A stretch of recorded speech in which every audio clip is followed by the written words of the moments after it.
l-Fariżej ħarġu u bdew jiftemu bejniethom kontra tiegħu kif se jqirduh. Ġesu sar jaf b'dan u telaq minn hemm. Ħafna nies marru warajh u fejjaqhom kollha.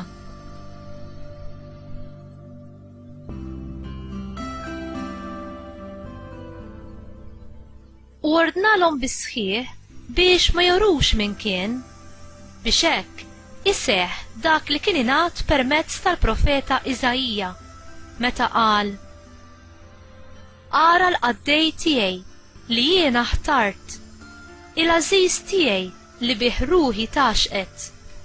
Jiena nqiegħed l-Ispirtu tiegħi fuqu u hu jxandar il-ġustizzja lill-ġnus. Ma jiksira ma' ħadd, ma jollix leħnu u ħadd ma jisma' leħnu fil-pjazzett.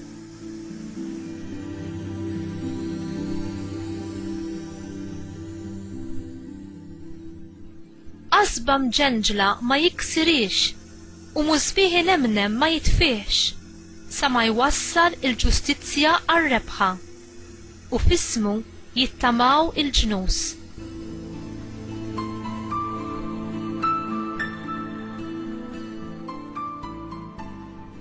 Il-kelma tal-mulej, tifħir lilek Kristu.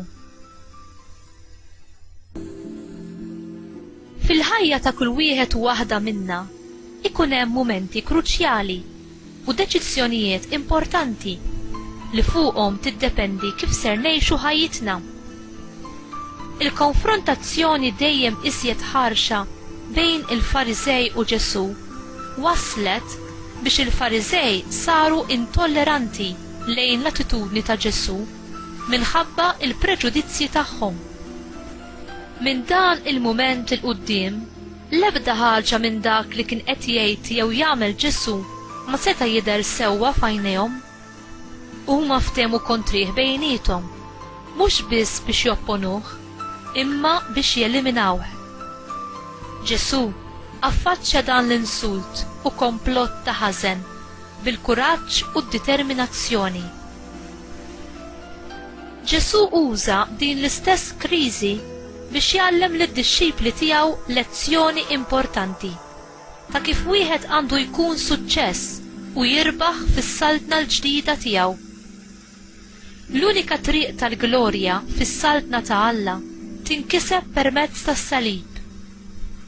Ġesu ikkwota mill-profezziji ta' Iżajija dwar il-qaddej li jsofri biex jispjega kif hu innifsu kien iwettaq il-missjoni tiegħu mhux b'ħakma li tattan lill-oħrajn, imma permezz ta' servizz ta' qadi lejn kulħadd.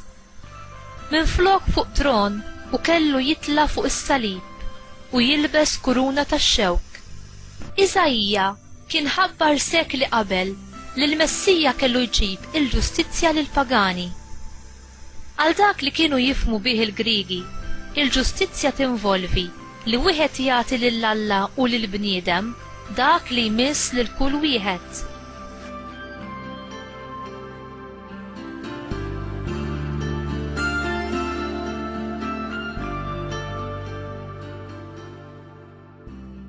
Ġesu għallem lid-dixxipli tiegħu x'attitudni kellu jkollhom lejn Alla u lejn l-oħrajn. Ġesu iġib il-ġustizzja bl-attitudni tal-imħabba divina.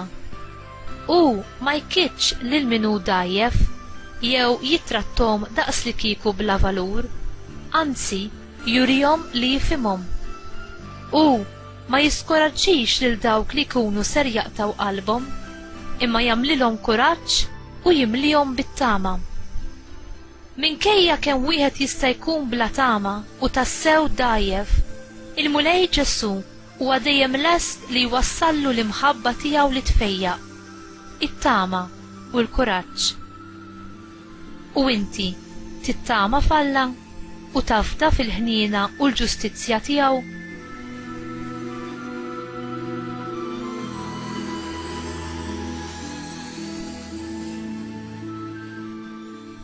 Mulej, saħħaħni fl-imħabba u t-tama tiegħek.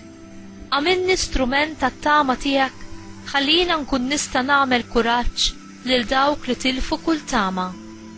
Amen.